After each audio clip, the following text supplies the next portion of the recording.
Hello everyone. आज की इस क्लास में जीआईसी प्रश्न पत्र 2021 को कराया जाएगा एंड ये क्लास आपके जीआईसी एग्जाम के लिए इम्पोर्टेंट रहने वाली है।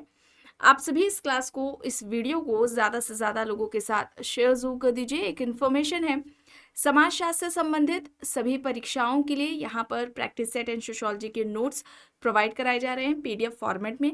इससे संबंधित जानकारी के लिए यहाँ पर व्हाट्सएप नंबर दिया गया है। नंबर है 790-555-3851। इस व्हाट्सएप नंबर पर आप मैसेज करके इससे जुड़ी हुई जानकारी ले सकते हैं। यहाँ पर आपको यूपी पीजीटी का प्रैक्टिस सेट मिल जाएगा, जीआईसी एग्जाम के लिए जीएस का प्रैक्टिस सेट, समाजशास्त्र का प्रैक्टिस सेट आपको मिल जाएगा यहाँ पर। एंड इसके अलावा आपको यहाँ पर बिहार शिक्षक भर्ती के लिए बिहार पीजीटी, बिहार स्टेट का भी प्रैक्टिस सेट आपको यहाँ पर मिल जाएगा। Rajasthan assistant professor, Madhya Pradesh assistant professor के लिए आपको समाजशास्त्र और जीएस का प्रैक्टिस सेट यहाँ पर आपको मिल जाएगा। इसके अलावा नेट एग्जाम के लिए भी आपको समाजशास्त्र का प्रैक्टिस सेट मिल जाएगा। आरपीएससी ग्रेड फर्स्ट का आपको यहाँ पर समाजशास्त्र का प्रैक्टिस सेट मिल जाएगा। एंड अगर आप समाजशास्त्र के बेसिक कॉन्सेप्ट से रिलेटेड नोट्स लेना चाहते हैं तो आपको इन टॉपिक से रिलेटेड नोट्स भी मिल जाएंगे एंड वन लाइनर में भी नोट्स मिल जाएंगे जो कि रिवीजन टाइम के लिए बेस्ट रहने वाले हैं। इसके अलावा अगर आप थिंकर्स के नोट्स चाहते हैं तो इसमें आपको थिंकर्स में इंडियन थिंकर्स भी मिल जाएंगे। ठीक है, तो इन सभी बातों को आप ध्यान में रखेंगे। और यहाँ पर यूपी पीजीटी एग्जाम के लिए भी आपको नोट्स प्रोवाइड कराए जा रहे हैं, जिसमें आपका यूपी पीजीटी का पूरा आपका सिलेबस कंप्लीट कराया गया है। सेकेंड ग्रेड्स के भी नोट यहाँ पर मिल जाएंगे, नोट्स मिल जाएंगे, जिसमें आपका यहाँ पर सेकेंड ग्रेड के लिए समाजशास्त्र में पूरा आपका सिलेबस कंप्लीट कराया गया है। कोई भी इससे जुड़ी हुई जानकारी चाहते हैं तो ये यहाँ पर नीचे व्हाट्सएप नंबर दिया गया है 790-555-3851। इस पर आप मैसेज करके पूरी जानकारी ले सकते हैं। चलिए शुरू करते हैं। देखिए यहाँ पर प्रश्न है, निम्न में से कौन शोध प्रारूप से संबंधित नहीं है? JW क्रेसवेल, JB Simmons, FN कार्लिंगन, AB थियरेर। बताएं, यहाँ पर शोध प्रारूप से संबंधित नहीं है। और ध्यान रखिए ये जीआईसी एग्जाम के साथ ही आने वाली अन्य सभी परीक्षाओं के लिए क्लास इंपॉर्टेंट रहने वाली है, क्योंकि संभावना रहती है प्रश्न वो आपको एग्जाम्स में रिपीट देखने को मिलते हैं। ठीक है, चलिए अब यहाँ पर देखिए, शोध प्रारूप से संबंधित नहीं है यह पूछा जा रहा है। क्या होगा यहाँ पर? शोध प्रारूप से संबंधित नहीं है, तो यहाँ पर क्या होगा? विकल्प बी होगा। ठीक है, JB सिमोन्स होगा, विकल्प बी यहाँ पर राइट होगा। चलिए अब यहाँ पर देखिए प्रश्न है, वेबर के विचार के अनुसार ऐतिहासिक प्रगति तथा विकास को एक प्रक्रिया द्वारा व्यक्त कर सकते हैं जिसे उन्होंने कहा। ऑप्शंस है विवेकीकरण, नौकरशाही, प्रबोधन या फिर इनमें से कोई भी नहीं। वेबर के विचार के अनुसार ऐतिहासिक प्रगति तथा विकास को एक प्रक्रिया द्वारा व्यक्त कर सकते हैं जिसे उन्होंने कहा। क्या कहा था?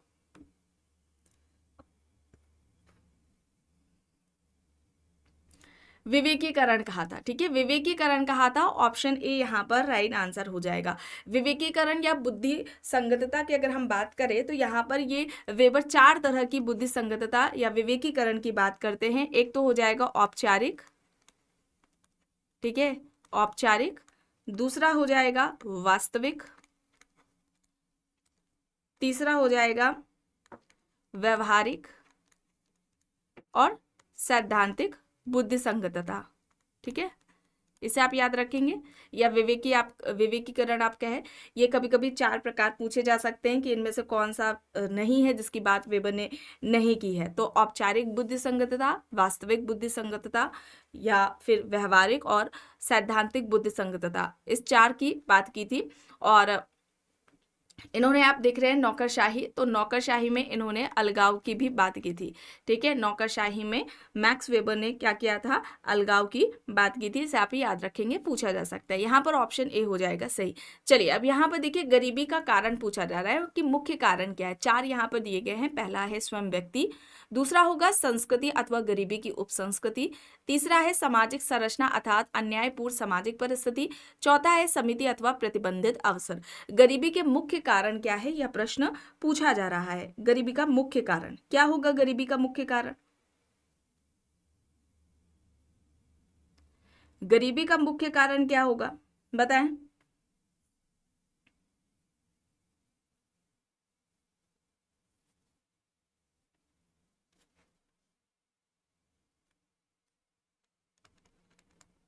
आंसर करें आप।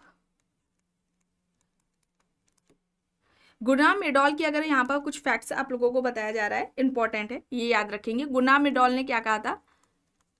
धर्म पर आधारित, ठीक है, धर्म पर आधारित जाति को भारत में गरीबी का कारण माना है। ठीक है, धर्म पर आधारित जाति को भारत में गरीबी का कारण माना है। किसने माना है? ये याद रखेंगे, गुलाम मिडौल ने। गुलाम मिडौल ने धर्म पर आधारित जाति को भारत में गरीबी का कारण माना है, इसे आप याद रखेंगे। और इसके अलावा अगर हम के.एम. पानिकर की बात करते हैं, ठीक है, के.एम. पानिकर की अगर हम बात करते हैं तो के.एम. पानिकर ने भारत में गरीबी का जो मुख्य कारण है ये किसे बताया था? सामाजिक रीति रिवाज, ठीक है, सामाजिक रीति रिवाज को माना था, रूढ़ियों को माना था, ठीक है, और सांस्कृतिक जो मान्यताएं हैं इन्हें माना था। ठीक है, ये इंपॉर्टेंट है, ठीक है, ये इंपॉर्टेंट है, एग्जाम्स में पूछा जा सकता है। ठीक है, गरीबी का कारण किसने माना? इस तरह से पूछा जा सकता है। के.एम. पानिकर ने सामाजिक रीति रिवाज, रूढ़ियों, सांस्कृतिक मान्यताओं को गरीबी का कारण माना। वहीं पर गुलाम मिडौल ने धर्म पर आधारित जाति को भारत में गरीबी का कारण माना है। इन फैक्ट्स को आप याद रखेंगे। और गरीबी में जॉर्ज बर्नार्ड शॉ क्या कहते हैं कि निर्धनता को इन्होंने, जॉर्ज बर्नार्ड ने क्या कहा था कि ये एक क्या है, सबसे बड़ा अभिशाप है, सबसे बड़ी बुराई है। ये याद रखेंगे, पूछा जा सकता है। ये एग्जाम्स में, बहुत सारे एग्जाम्स में ये पूछा भी गया है, जॉर्ज बर्नार्ड शॉ ने। ठीक है, जॉर्ज बर्नार्ड शॉ ने क्या कहा है? निर्धनता या गरीबी सबसे बड़ी बुराई या फिर अभिशाप है। इस तरह से पूछा जाए किसका कहना है, तो ये याद रखेंगे, जॉर्ज बर्नार्ड शॉ का है। ठीक है, निर्धनता को सबसे बड़ी बुराई या अभिशाप इन्होंने माना है। और आप देखेंगे गोडार्ड का भी आपने पीवाईक्यू में देखा होगा, पीजीटी या अन्य एग्जाम्स में देखा होगा। गोडार्ड का एक पूछा जाता है कि निर्धनता या गरीबी हम उन व्यक्तियों की अपर्याप्त पूर्ति है, ठीक है, अपर्याप्त पूर्ति की हम कह सकते हैं वह दशा है जिसमें व्यक्ति स्वयं को और या फिर अपने आश्रितों के स्वास्थ्य को बनाए रखने के लिए जो ज़रूरतें होती हैं उनको वह नहीं पूरी कर पाता है। तो उसको इस तरह से उन्होंने, गोडार्ड ने परिभाषित किया था। ठीक है, जॉर्ज बर्नार्ड शॉ, गोडार्ड, इनका ज्यादातर एग्जाम्स में पूछा गया है। लेकिन गुलाम मिडौल का आपको याद रखना है, इन्होंने धर्म पर आधारित जाति को गरीबी का कारण माना। और के.एम. पानिकर कल्चर्स है ना, रीति रिवाज जो नॉर्म्स है, इन सभी को मानते हैं, रूढ़ियों को मानते हैं गरीबी का कारण। और यहाँ पर क्या होगा, थर्ड का यहाँ पर राइट आंसर क्या हो जाएगा? ये सभी हो जाएगा, ऑप्शन डी, विकल्प डी यहाँ पर राइट होगा। चलिए अब यहाँ पर देखिए, इसमें से कौन सी एक वैज्ञानिक शोध की विशेषता नहीं है? सत्यापनशीलता, निश्चयात्मकता, समानता, वैश्विकता यहाँ पर दिया गया है। यहाँ पर वैज्ञानिक शोध की विशेषता नहीं है या प्रश्न पूछा जा रहा है, तो यहाँ पर क्या होगा? समानता नहीं होगा, ऑप्शन सी यहाँ पर राइट होगा। ठीक है, विकल्प सी यहाँ पर राइट आंसर हो जाएगा। और यहाँ पर आप याद रखें, स्टुअर्ट चेज, ठीक है, कुछ बताया जा रहा है फैक्ट्स, इसे आप याद रखेंगे, एग्जाम्स में पूछा जाता है। स्टुअर्ट चेज की अगर हम बात करते हैं तो ये क्या कहते हैं? विज्ञान का संबंध वैज्ञानिक पद्धति से है, विज्ञान का संबंध वैज्ञानिक पद्धति से है, ना कि विषय वस्तु से। ठीक है, ना कि विषय वस्तु से, विषय वस्तु से, ये इनका कहना है।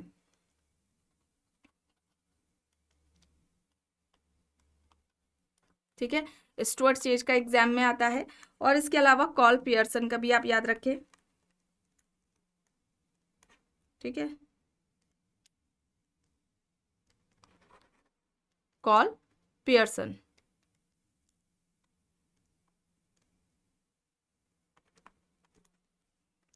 इनका क्या था स्टेटमेंट? समस्त विज्ञानों की एकता उसकी पद्धति में होती है। ठीक है, मेथड्स में होती है, मेथोडोलॉजी में होती है, पद्धति में है, ना कि उसकी विषय वस्तु में। ठीक है, समस्त विज्ञानों की एकता उसकी पद्धति में है, ना कि उसकी विषय वस्तु में। ये किसका कहना है? कॉल पियर्सन का कहना है। वहीं पर स्टुअर्ट चेस कहते हैं विज्ञान का संबंध वैज्ञानिक पद्धति से है, ना कि उसकी विषय वस्तु से।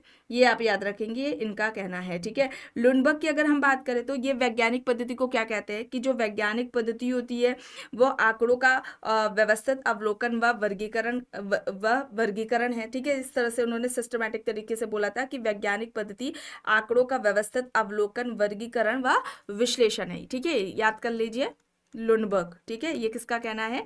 लुनबर्ग का कहना है कि वैज्ञानिक, ठीक है, वैज्ञानिक, एक सेकेंड,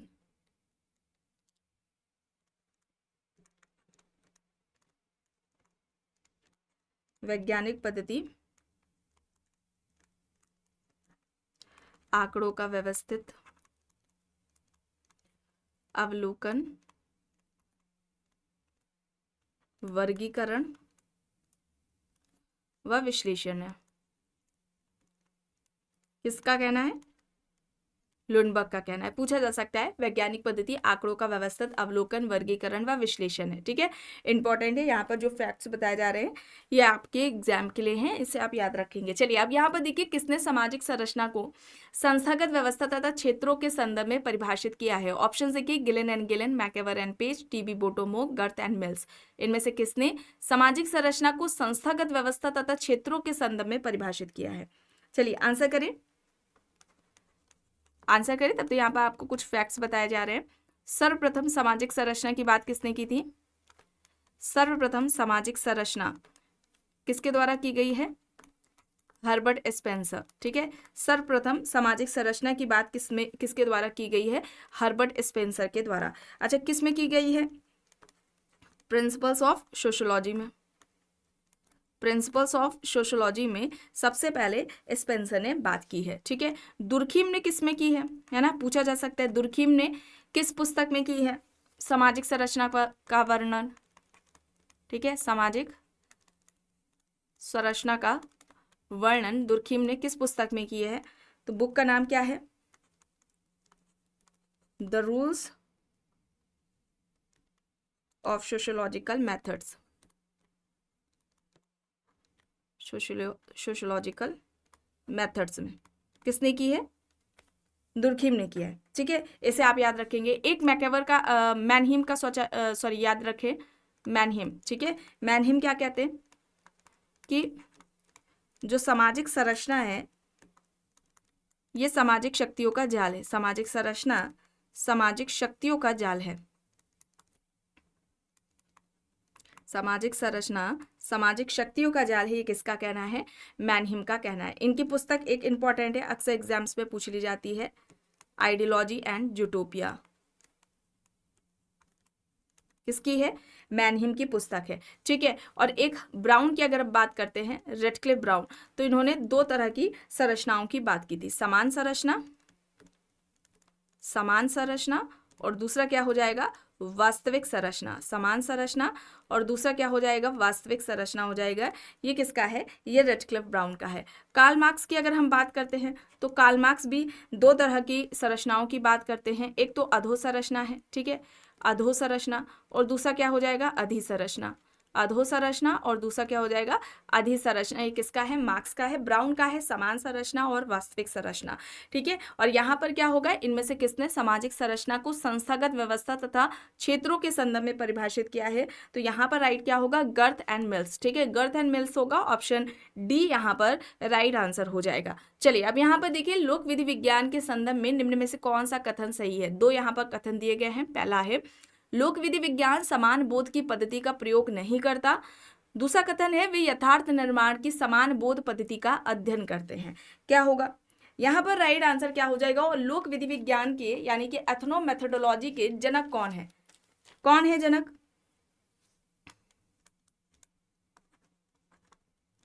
लोक विधि विज्ञान के जनक कौन है? गारफिंकल। कौन है? गारफिंकल है। इनकी पुस्तक का नाम क्या है? Studies in ethno methodology. Important है, अक्सर एग्जाम्स में ये पूछ ली जाती है। 1967 में ये इनकी पुस्तक आती है।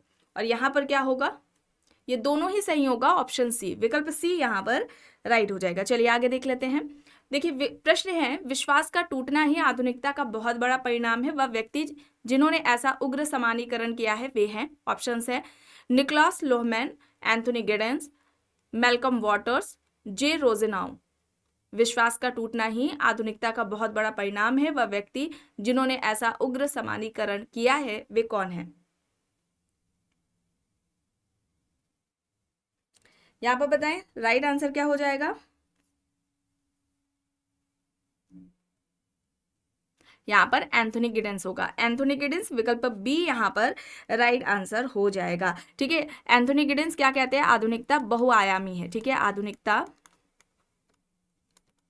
इस तरह से स्टेटमेंट्स में आपको ये कीवर्ड्स पकड़ने हैं। इन्होंने कहा था कि आधुनिकता क्या है, बहुआयामी है, इसमें परिवर्तन और साथ में गत्यात्मकता यानी कि गतिशीलता अंतर्निहित होती है। ठीक है, ये आप याद रखेंगे। इस तरह से कीवर्ड्स, ये किसका कहना है, एंथोनी गिडेंस का है। और इन्होंने 4 संस्थाओं की बात की थी आधुनिकता के संदर्भ में। ठीक है, आधुनिकता की जब बात करते हैं तो इसमें वे 4 संस्थाओं की बात करते हैं। पहले की अगर हम बात करते हैं तो पूंजीवाद हो जाएगा। ठीक है, पूंजीवाद। दूसरी की बात करें तो उद्योगवाद है, पूंजीवाद है, उद्योगवाद है। तीसरी की अगर हम बात करते हैं राष्ट्र राज्य हो जाएगा, राष्ट्र राज्य। और चौथा यहाँ पर हो जाएगा सैनिक व्यवस्था या प्रबंधन। ठीक है, ये 4 संस्थाएं हैं जिनके माध्यम से ये मॉडर्निटी यानी कि आधुनिकता की बात करते हैं एंथोनी गिडेंस। ठीक है, इन्होंने आधुनिक समाज को क्या कहा था, भगोड़ा समाज कहा था, है ना, याद आ रहा होगा। भगोड़ा समाज है, प्रतिबिंबित समाज है, रिफ्लेक्सिव सोसाइटी की इन्होंने बात की थी। और इनकी अगर कुछ इंपॉर्टेंट बुक्स की भी बात कर लेते हैं तो इसे आप याद रखेंगे। एक तो इनकी पुस्तक है modernity and self identity,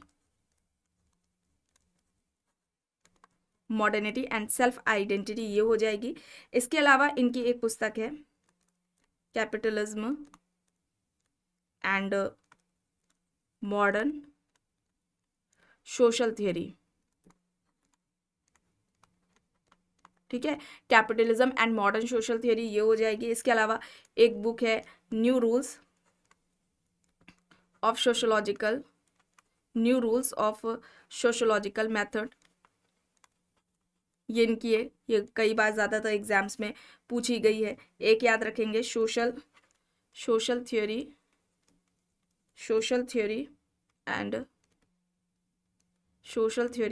and modern sociology. ठीक है, ये जितनी भी बुक्स बताई गई हैं आपको, ये एंथोनी गिडेंस की है। ठीक है, क्योंकि एग्जाम्स में अब ज़्यादातर नई पुस्तकें पूछी जा रही हैं। ठीक है, modernity and self identity, capitalism and modern social theory, new rules of sociological method, social theory and modern sociology, in books को आप याद रखेंगे। ठीक है, चलिए आगे यहाँ पर देखिए। दुर्खीम के अनुसार निम्न में से कौन सी एक विशिष्ट विशेषता सामान्य चेतना की नहीं है? घनत्व, आयतन, तीव्रता, निर्धारण, सामान्य चेतना की नहीं है। बताएं, सामूहिक प्रतिनिधित्व का कॉन्सेप्ट इनके द्वारा दिया गया था। बताया कौन सी विशेषता नहीं है, ये बताना है आपको। यहाँ पर इनके कॉन्सेप्ट्स की बात कर लेते हैं। सामाजिक श्रम विभाजन का सिद्धांत इन्होंने दिया है, सामाजिक श्रम विभाजन का सिद्धांत, धर्म का सामाजिक सिद्धांत, धर्म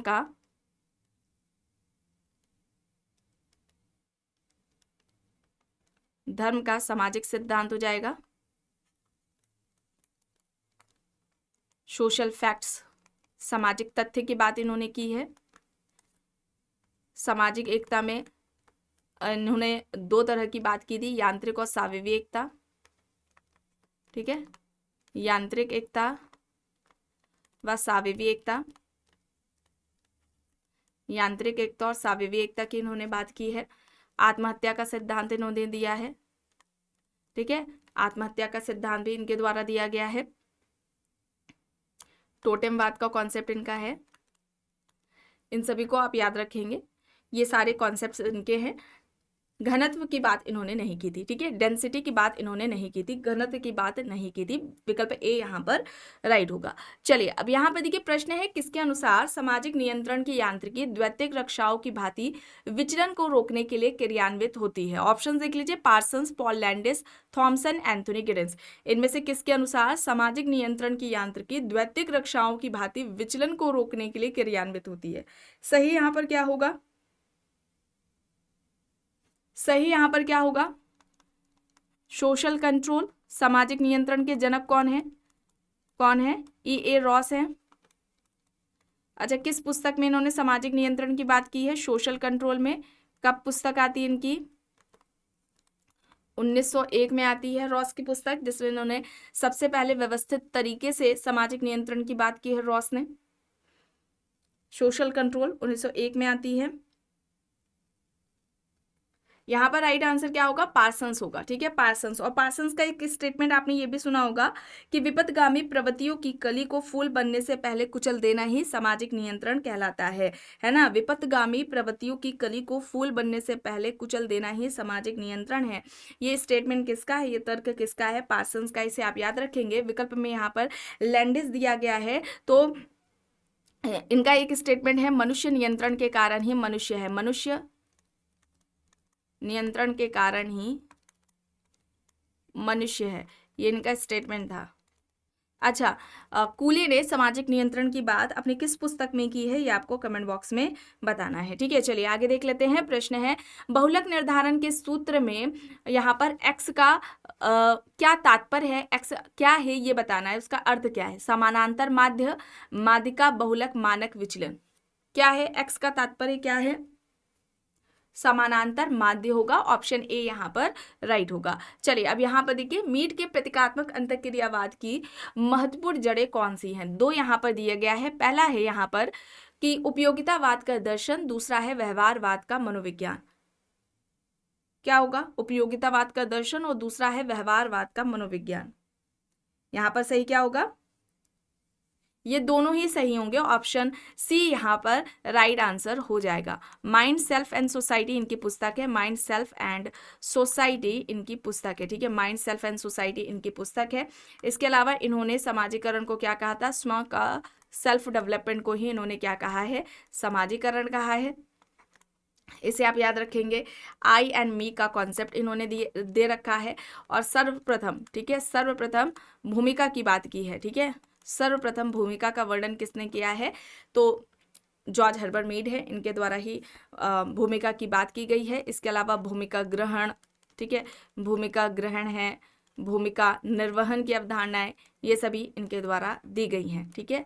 इन्हें आप याद रखेंगे। चलिए आगे देख लेते हैं। प्रश्न है, गारफिंकल लोक विधि विज्ञान में जिन प्रमुख अवधारणाओं को प्रयुक्त करते हैं वे हैं। ऑप्शन से यहाँ पर देखिए 4 दिए गए हैं। पहला है दस्तावेजी विधि, दूसरा है निजवाचक क्रिया, तीसरा है निर्देशिका, चौथा है समान वास्तविकता।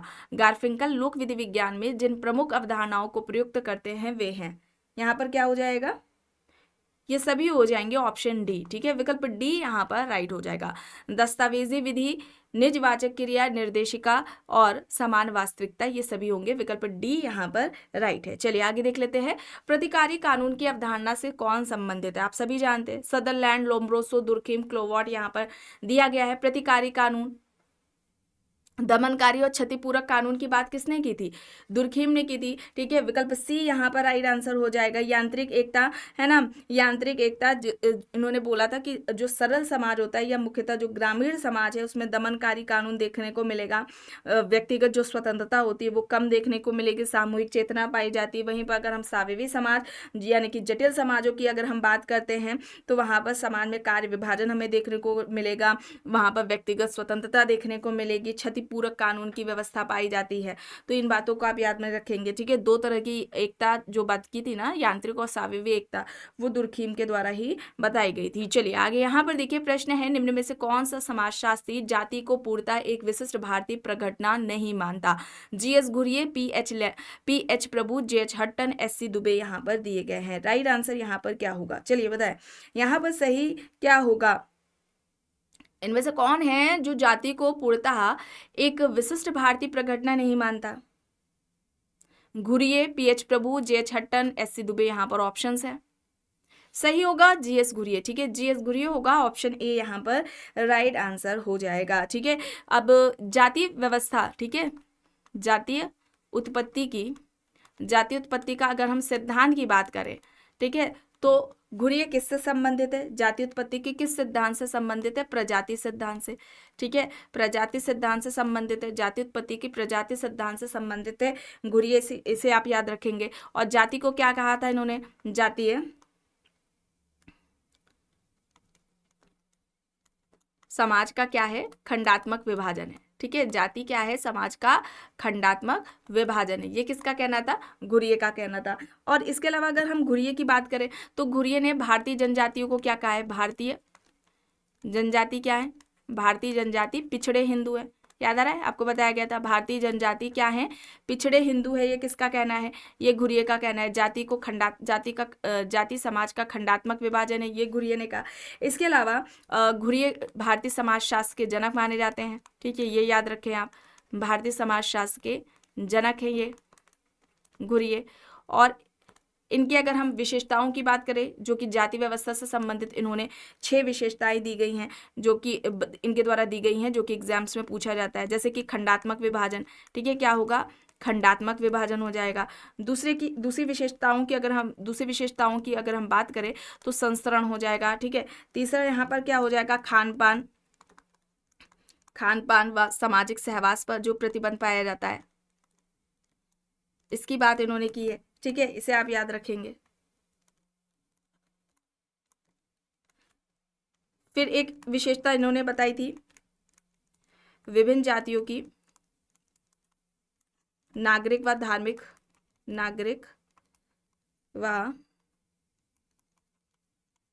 धार्मिक निर्योग्यताएं व विशेषाधिकार।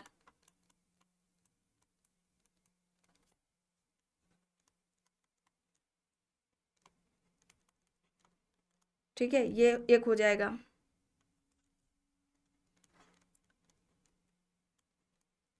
फिर एक इन्होंने बताया स्वतंत्र व्यवसाय के स्वतंत्र चुनाव का अभाव, है ना, ये था।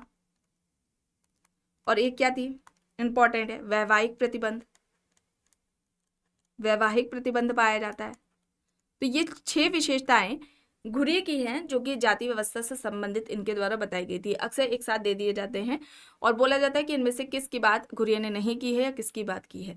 और इसके अलावा इन्होंने जाति व्यवस्था की रीढ़ की जो हड्डी बताया था, वो क्या कहा था? अंतर्विवाह को कहा था। ठीक है, अंतर्विवाह को क्या कहा था? ये जाति व्यवस्था की रीढ़ है। ये इस तरह से एग्जाम्स में पूछा जाता है, स्टेटमेंट दिया जाता है कि किसके द्वारा जाति व्यवस्था की रीढ़ अंतर्विवाह या रीढ़ की हड्डी अंतर्विवाह को बोला गया है। ठीक है, तो ध्यान रखेंगे, घुरिये ने बोला है। और जाति व्यवस्था को खत्म करने के लिए ज़्यादा से ज़्यादा अंतरजातीय विवाह, इंटरकास्ट मैरिज की बात भी किसने की थी? घुरिये ने की थी। और साथ में अंबेडकर का भी आपको नाम याद रखना है, इन दोनों ने की थी, इसे आप याद रखेंगे। चलिए आगे देख लेते हैं। प्रतिस्पर्धा को शांतिपूर्ण संघर्ष के रूप में विवेचित किया है। Ghislaine and Ghislaine, फिक्टर, max weber, Coser, यहाँ पर ऑप्शंस दिए गए हैं। तो यहाँ पर देखिए, सबसे पहले तो आपको देखना है कि प्रतियोगिता आएगी किसमें? असहयोगी सामाजिक प्रक्रिया है। ठीक है, असहयोगी सामाजिक प्रक्रिया है प्रतियोगिता। ठीक है, अब इसमें प्रतियोगिता आ जाएगी, है ना, कंपटीशन, प्रतियोगिता आ जाएगा, संघर्ष आ जाएगा इसमें। और इसके अलावा विरोध हो गया, है ना, विरोध हो गया, विद्रोह हो गया, ये सभी असहयोगी सामाजिक प्रक्रिया में आएंगे। ठीक है, यहाँ पर जो प्रतिस्पर्धा या प्रतियोगिता है, इसे शांतिपूर्ण संघर्ष किसने कहा था? मैक्स वेबर ने कहा था। और मैक्स वेबर प्रतियोगिता की अगर हम बात करते हैं तो 2 तरह के प्रकार की इन्होंने मैक्स वेबर ने भी बताए हैं। एक तो इन्होंने बताया है नियंत्रित प्रतियोगिता, और दूसरा है अनियंत्रित। ठीक है, दूसरा क्या हो जाएगा? अनियंत्रित प्रतियोगिता। नियंत्रित प्रतियोगिता और दूसरा क्या हो जाएगा? अनियंत्रित प्रतियोगिता। ये वेबर के द्वारा बताया गया। विकल्प में आप देख रहे हैं गिलेन। ठीक है, गिलेन का भी पूछा जा सकता है। इन्होंने वैतिक और अवैतिक को बताया था।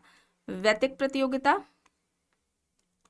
या प्रतिस्पर्धा और दूसरा अवैतिक हो जाएगा। ठीक है, अवैतिक प्रतियोगिता ये किसका है? ये गिलेन का आपको बताया गया है। ठीक है, इसके अलावा आप गुडे का भी याद रखें, इन्होंने भी 2 बताए हैं। एक शैक्षणिक बताया है, शैक्षणिक प्रतियोगिता, और दूसरा क्या हो जाएगा? राजनीतिक प्रतियोगिता, शैक्षणिक और राजनीतिक प्रतियोगिता, ये गुडे के द्वारा बताया गया है। ये इंपॉर्टेंट फैक्ट्स आपको यहाँ पर बताए गए हैं, ये एग्जाम्स में पूछे जाते हैं, ठीक है। चलिए आगे देख लेते हैं। और ये यहाँ पर एक याद रखेंगे कार्ल मार्क्स का, ठीक है। मार्क्स क्या कहते हैं, इंपॉर्टेंट है। मार्क्स ने क्या कहा था कि जो प्रतियोगिता है, ठीक है, प्रतियोगिता है यह सार्वभौमिक प्रक्रिया नहीं है, ठीक है, ये सार्वभौमिक प्रक्रिया नहीं है, ठीक है, प्रतियोगिता को सार्वभौमिक प्रक्रिया नहीं माना। ये पूंजीवादी विशेषता है, पूंजीवादी समाज की विशेषता है, ठीक है, पूंजीवादी समाज की विशेषता बताते हैं ये कौन, कार्ल मार्क्स, ठीक है, पूंजीवादी समाज की विशेषता ये बताते हैं।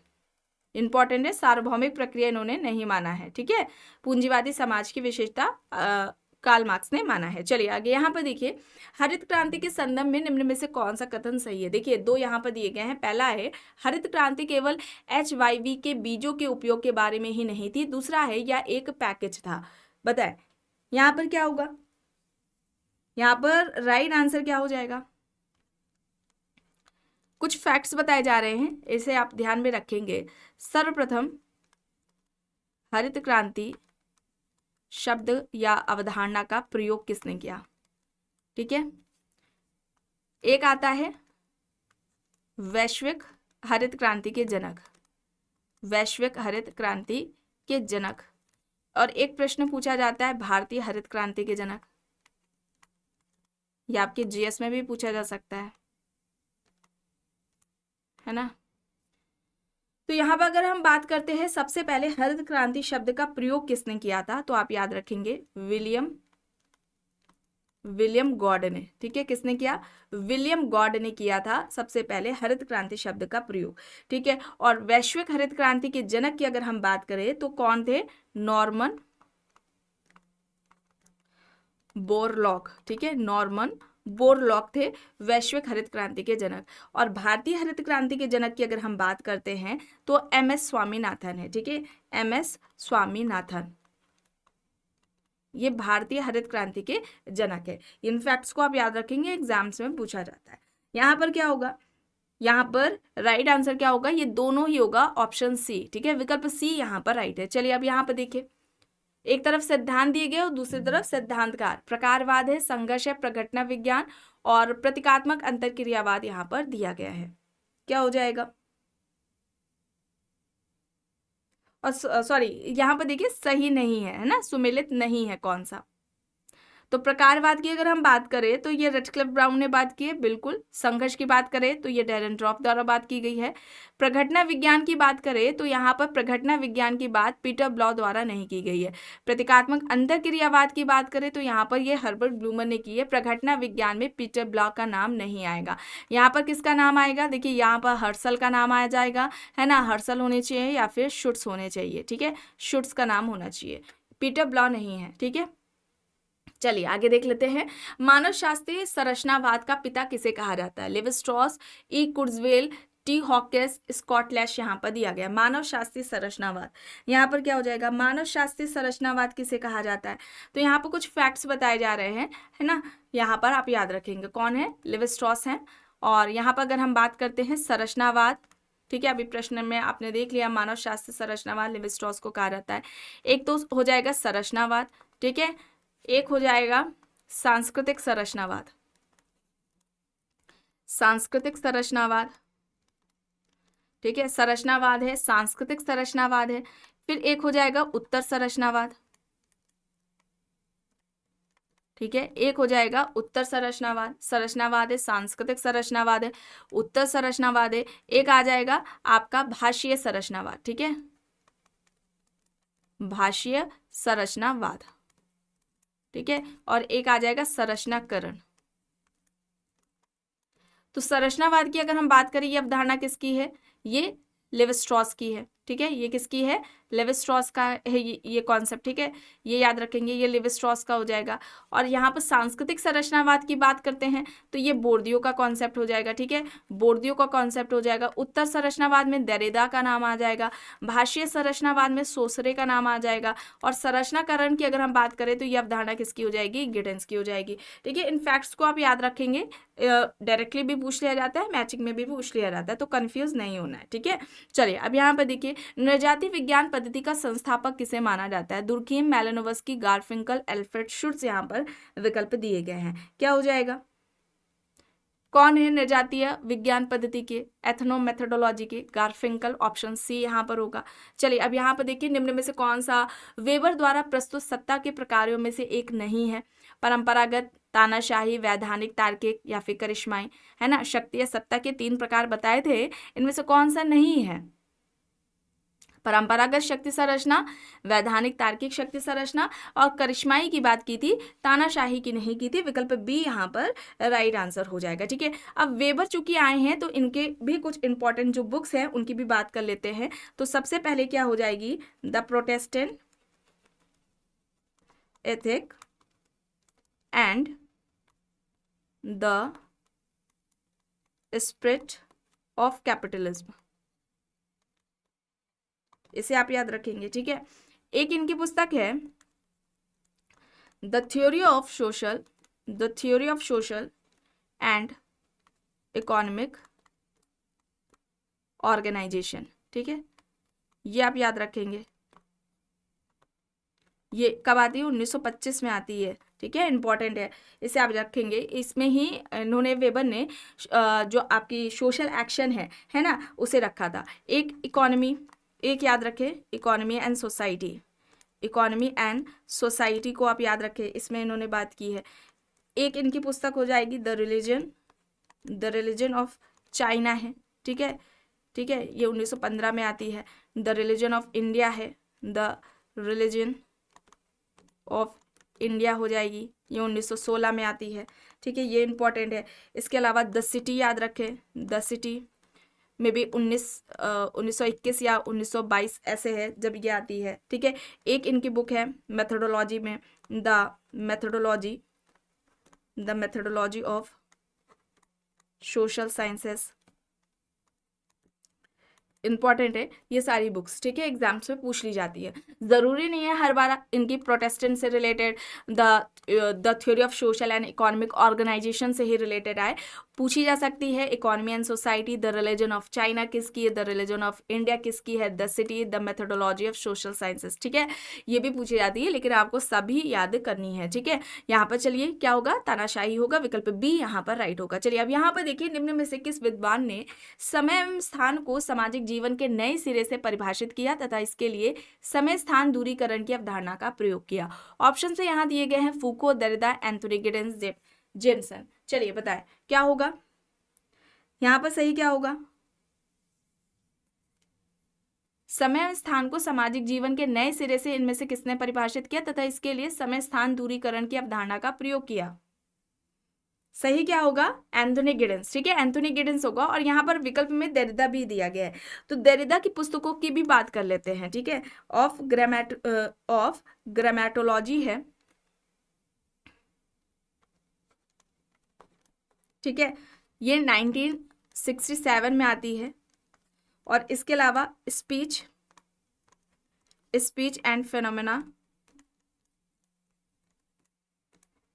इसे आप याद रखेंगे, ठीक है, ये इंपॉर्टेंट है। राइटिंग एंड डिफरेंस, ये इनकी हो जाएगी, ठीक है। और एक याद रखें, द गिफ्ट ऑफ डेथ, ठीक है, ये किसकी है, ये सभी आपको देरिडा की यहाँ पर बुक्स बताई गई हैं, ठीक है। The gift of death important है, ठीक है। चलिए आगे यहाँ पर देखिए, कौन सामाजिक पारिस्थितिकी के अध्ययन से संबंधित है, इनमें से कौन है जो पारिस्थितिकी के अध्ययन से संबंधित है। आर.के. मुखर्जी, अरविंदो गांधी, योगेंद्र सिंह यहाँ पर दिए गए हैं। सामाजिक पारिस्थितिकी के अध्ययन से कौन संबंधित है, क्या होगा, राधा कमल मुखर्जी, ऑप्शन ए यहाँ पर राइट हो जाएगा। ठीक है, सामाजिक मूल्य की इन्होंने बात की थी। ठीक है, सामाजिक मूल्य की इन्होंने बात की थी साधन और साध्य के आधार पर। ठीक है, साधन व साध्य मूल्य के आधार पर सामाजिक मूल्यों के स्तर बताए थे। सामाजिक मूल्यों के स्तर इन्होंने बताए हैं। किसने बताए? राधा कमल मुखर्जी ने। एक इन्होंने जैविक मूल्य बताया है। ठीक है, एक क्या बताया है? जैविक मूल्य। दूसरा क्या बताया इन्होंने? सामाजिक मूल्य। जैविक मूल्य है, सामाजिक मूल्य हो जाएगा। और तीसरा क्या हो जाएगा? आध्यात्मिक मूल्य। ठीक है, तीसरा क्या हो जाएगा? आध्यात्मिक मूल्य हो जाएगा। ये किसके हैं? ये जो मूल्य हैं, सामाजिक मूल्यों के जो स्तर बताए गए हैं साधन और साध्य के आधार पर, जैविक मूल्य, सामाजिक मूल्य और जो आध्यात्मिक मूल्य हैं, ये किसके द्वारा बताए गए हैं? ये राधा कमल मुखर्जी के द्वारा बताए गए हैं। इनकी पुस्तकों की अगर हम बात कर लेते हैं तो है मैन एंड हीज हैबिटेशन। ठीक है, कब आती है? 1940 में पुस्तक आती है। ठीक है, इसके अलावा इंडियन वर्किंग क्लास, ये हो जाएगी इंडियन वर्किंग क्लास हो जाएगी। ठीक है, ये इंपॉर्टेंट है। फिर एक है वैल्यू से related, the social structure of values. ठीक है, ये हो जाएगी। एक पुस्तक है इनकी अ सिटी इन ट्रांजिशन हो जाएगी। ठीक है, the symbolic life of man करके भी है। ठीक है,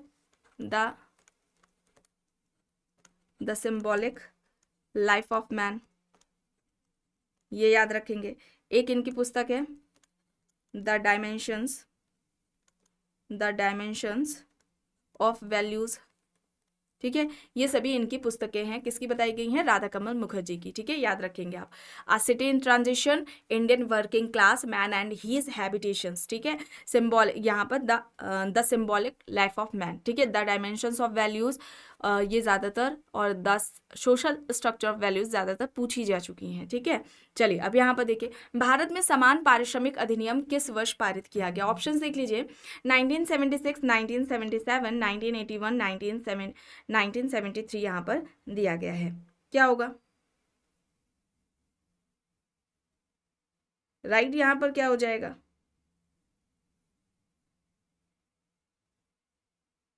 सही विकल्प यहाँ पर क्या होगा?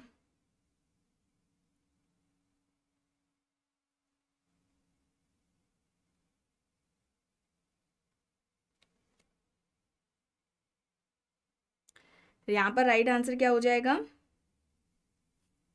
1976, ऑप्शन ए यहाँ पर राइट आंसर हो जाएगा। कुछ अधिनियम आपको यहाँ पर बताए जा रहे हैं, इसे आप याद रखेंगे। जैसे कि दहेज निरोध अधिनियम। ठीक है, दहेज निरोध अधिनियम, दहेज निरोध अधिनियम कब आता है? 1961 में आता है। ठीक है, समान वेतन अधिनियम कब आता है?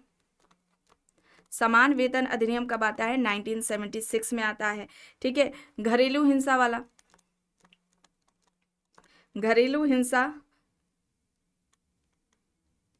हिंसा से संबंधित अधिनियम। ठीक है, ये कब आता है? 2005 में आता है। ठीक है, अच्छा लागू कब हुआ था घरेलू हिंसा अधिनियम?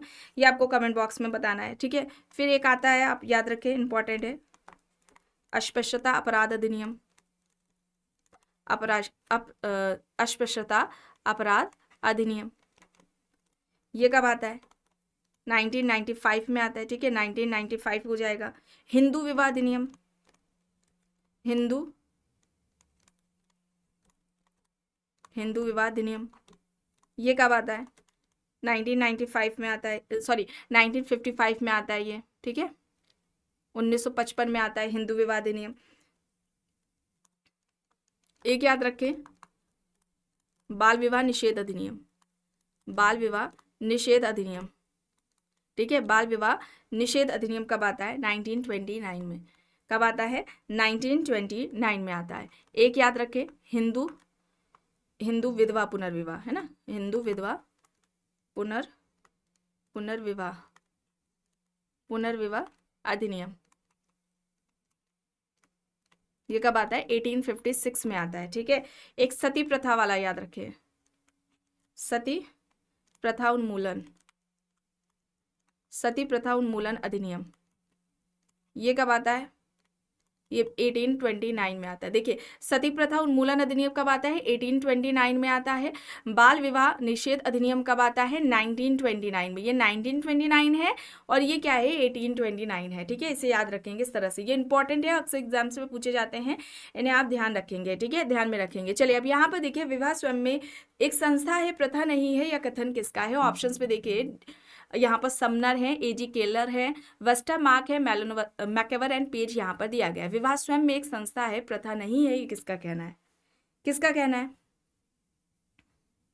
विवाह स्वयं में एक संस्था है, प्रथा नहीं है, ये किसका कहना है?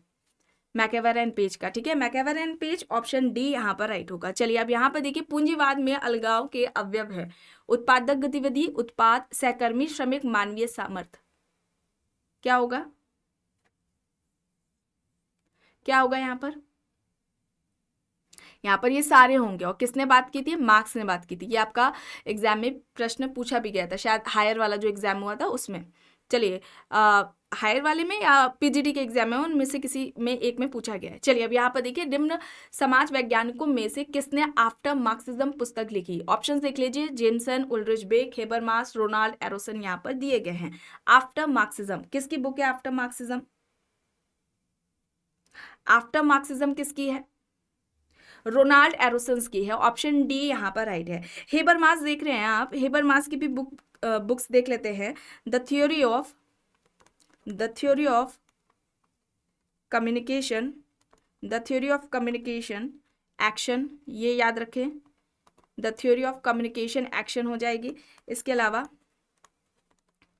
बिटवीन फैक्ट्स एंड नॉर्म्स,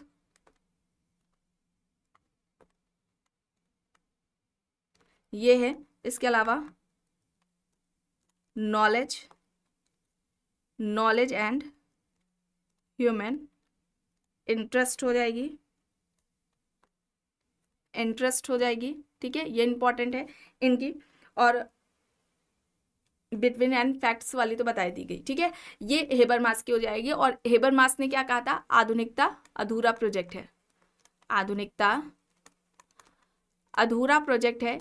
ये किसका कहना है? अधूरा प्रोजेक्ट है या फिर अधूरी परियोजना है, ये किसका कहना है? इस तरह से स्टेटमेंट आता है तो याद रखेंगे हेबरमास का कहना है। रिस्क समाज यानी कि रिस्क सोसाइटी यानी कि जोखिम समाज की बात किसने की थी? उल्ड्रिच बेक ने की थी। चलिए आगे देख लेते हैं। प्रश्न है सामाजिक परिवर्तन के संज्ञानात्मक ऐतिहासिक परिप्रेक्ष्य से मुख्यतः कौन संबंधित है? AR Desai, ल्यूडियोमो, मैकमेरेट, MN Srinivas. सामाजिक परिवर्तन के संज्ञानात्मक ऐतिहासिक परिप्रेक्ष्य से मुख्यतः कौन संबंधित है? यहाँ पर क्या होगा? यहाँ पर राइट आंसर क्या हो जाएगा? ल्यूडियोमो होगा, ठीक है, ल्यूडियोमो होगा। विकल्प बी यहाँ पर राइट आंसर होगा, ठीक है। और श्रीनिवास ने संरचनात्मक प्रकार्यात्मक परिप्रेक्ष्य का प्रयोग किया था, संरचनात्मक प्रकार्यात्मक परिप्रेक्ष्य का प्रयोग किया था, ठीक है। ये भी एग्जाम्स में आपका पूछा गया है। चलिए अब यहाँ पर देखिए, किसने एक परिकल्पना को किसी ऐसी चीज के बारे में एक अस्थायी कथन जिसकी वैधता अज्ञात है के रूप में परिभाषित किया? बताएं, इनमें से कौन है जिन्होंने परिकल्पना को किसी ऐसी चीज के बारे में एक अस्थायी कथन जिसकी वैधता अज्ञात है के रूप में परिभाषित किया? यहाँ पर सही हो जाएगा AJ ब्लैक तथा dean J champion. Option A यहाँ पर राइट आंसर हो जाएगा, ठीक है। लुंडबर्ग ने क्या कहा था? प्राक कल्पना अस्थायी सामान्यीकरण है जिसकी प्रामाणिकता की जांच किया जाना अभी बाकी है, ये याद रखेंगे। ये लुंडबर्ग का था कि परिकल्पना या प्राक कल्पना हाइपोथेसिस अस्थायी सामान्यीकरण है जिसकी प्रामाणिकता की जांच करना अभी बाकी है, ये किसका कहना था? लुंडबर्ग का। चलिए अब यहाँ पर देखिए, कार्यस्थल पर महिला उत्पीड़न रोकथाम निषेध एवं निवारण अधिनियम किस वर्ष अस्तित्व में आया? 2012, 2011, 2013 या फिर 2014 में? क्या हो जाएगा? यहाँ पर राइट आंसर क्या हो जाएगा? 2013, ऑप्शन सी यहाँ पर राइट होगा। चलिए अब यहाँ पर देखिए, समाजशास्त्र के पूर्व इतिहास को लगभग 100 वर्षों में रखा जा सकता है, मोटे तौर पर 1750 से 1850 तक। और ये कथन किसका है? ऑप्शंस में दिए गए हैं Bierstedt, Morris Ginsberg, TB Bottomore, MacIver and Page. क्या होगा यहाँ पर? किसका कहना है? बोटोमोर का। ठीक है, बोटोमोर का कहना है, ऑप्शन सी यहाँ पर राइट होगा। अब यहाँ पर देखिए प्रश्न है, बाह्य जनित संपर्कों से प्रेरित परिवर्तनों का शुद्ध परिणाम आधुनिकीकरण है, इस समानीकरण का किससे संबंध है? ऑप्शंस दिए गए हैं, एस सी दुबे, जेम्स ओन Cornell, Daniel Bell, Yogendra Singh. बताएं आप यहाँ पर आंसर करें, तब तक यहाँ पर योगेंद्र सिंह की इंपॉर्टेंट बुक्स बताई जा रही हैं।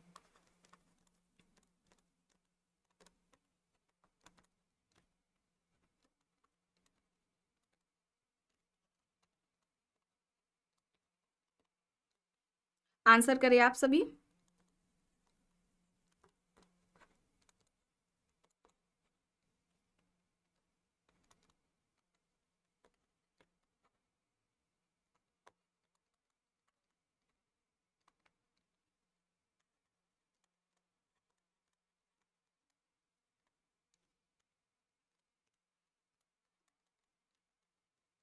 क्या होगा राइट आंसर?